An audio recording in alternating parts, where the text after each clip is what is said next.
Realme GT2 Pro akhirnya tiba untuk pasaran Malaysia. Okey, ini adalah eksperimen baru Realme untuk peranti berspesifikasi mercu mereka yang baru.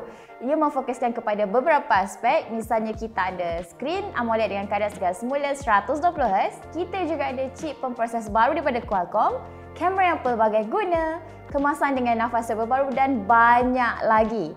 Tapi persoalannya di sini, adakah dengan gabungan kesemua spesifikasi ini, mampukah Realme GT2 Pro menawarkan penawaran yang menarik berbanding pesaing setara? Anda bersama saya Maya, saya akan menjawabnya dalam video ulasan kali ini.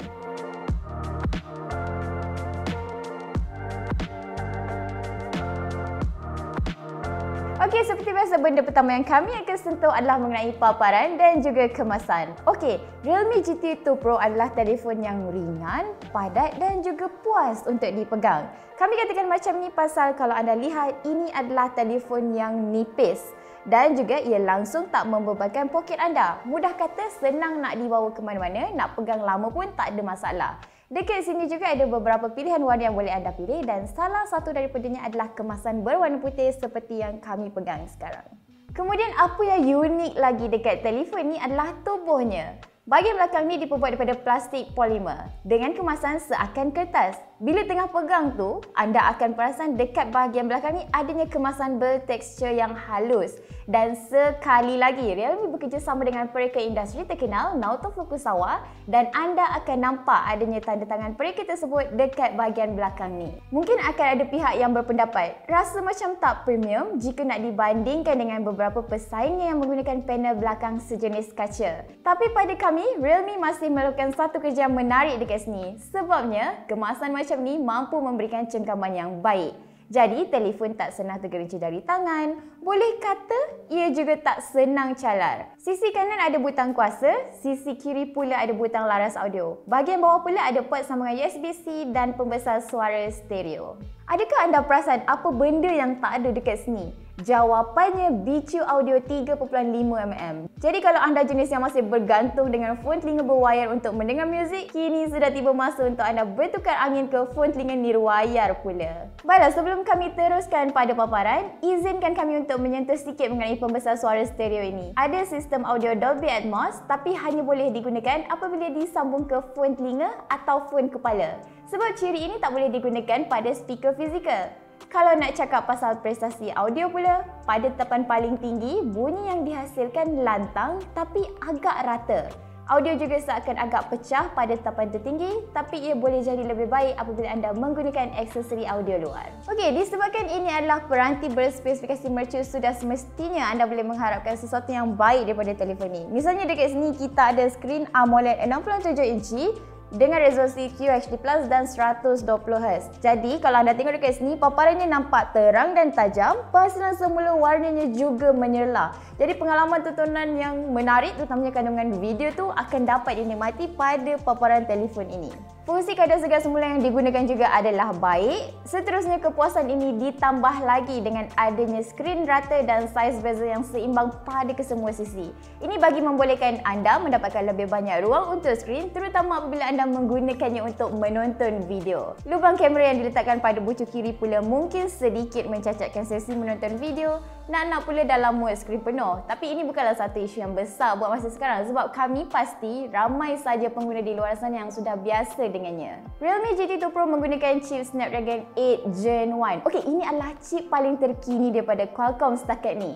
Unit ulasan kami dibekalkan dengan memori 12GB RAM dan storan dalaman 256GB. Dalam penggunaan harian kami mendapati telefon berfungsi dengan lancar dan baik saja tanpa isu yang melampau. Pengalaman menatal juga terasa baik. Cumanya ada satu isu yang wujud adalah telefon menjadi panas untuk sesetengah keadaan. Terutamanya sesi bermain permuan dan mengambil gambar yang terlalu lama. Panas dekat sini boleh kata meningkat ke satu suhu yang membuatkan telefon tu kurang selesa untuk dipegang. Kalau guna kamera akan ada amaran terhenti, begitu juga dengan penggunaan hotspot. Next, nak cakap soal antarmuka pula, Realme UI 3.0 digunakan dengan sistem operasi Android 12. Apa yang kami boleh ringkaskan di sini, ia lancar, pantas, ceria, cantik, kemas, mesra pengguna dan paling penting, antara muka ini boleh dikostumasi dengan baik. Terdapat juga beberapa ciri tambahan lain yang disertakan, misalnya flexible windows, kid space, quick launch, smart sidebar dan sebagainya. Tak habis dekat situ, telefon ini juga boleh mengimbas nadi pengguna. Selepas mengujinya beberapa kali, kami perasan bacaan yang diambil menunjukkan hasil yang tak konsisten. Sistem kamera yang digunakan di sini agak pelbagai. Kita ada 50 megapiksel Sony IMX dengan OIS. Kita juga ada 50 megapiksel dengan lensa ultralebar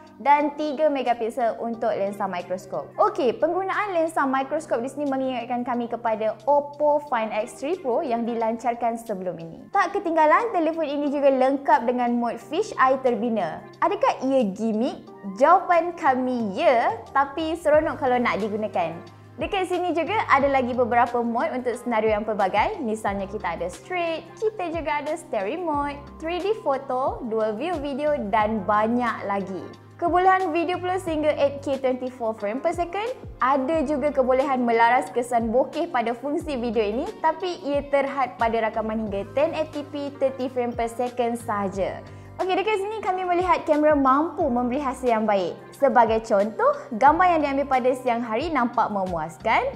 Tahap perincian dijaga dengan baik, penghasilan semula warna yang menyerlah, objek pada gambar juga nampak tajam, tapi hingat akan mula kelihatan bila gambar mula di zoom. Kalau sukakan gambar yang lebih cerah, warna yang tepu, anda boleh saja aktifkan mode AI pada bahagian atas kamera. Ia sangat-sangat membantu, tapi bergantung juga pada keadaan semasa. Kebolehan zoom pula mencapai sehingga 20 kali, hasil keseluruhannya boleh diterima. Zoom yang paling tinggi itu tidaklah sesempurna mana sebab masih ada isu blooming, tapi masih boleh diterima. Realme GT2 Pro juga mempunyai mode malam terbina. Gambar yang diambil pada malam hari menunjukkan prestasi yang baik. Imej nampak tajam dan terang dengan perincian yang masih dijaga.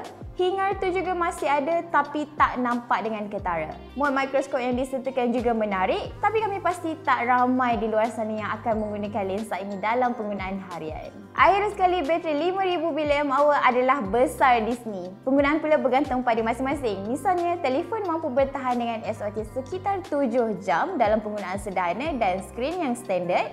Tetapi bacaan SOT menjunam agak drastik pada penggunaan ekstrim. Kami boleh dapat sekitar 4 jam saja.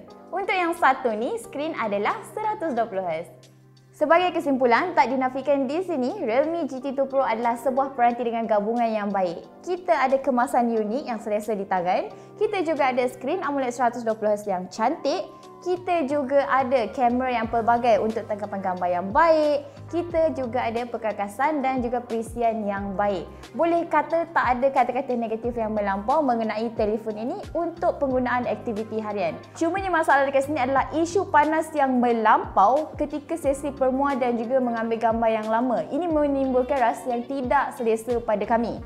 Kemudian kehilangan beberapa elemen penting juga seperti bicu audio, penerapan kalis air, slot microSD sendiri telah mencacatkan peranti ini sendiri. Tapi ini adalah pandangan peribadi kami saja. Bagaimana pula dengan anda? Jangan lupa kongsikan di ruangan komen di bawah. Baiklah, sekian saja daripada saya Maya untuk Aman. Kita berjumpa dalam video yang seterusnya. Jangan lupa like, share, komen dan subscribe. Bye!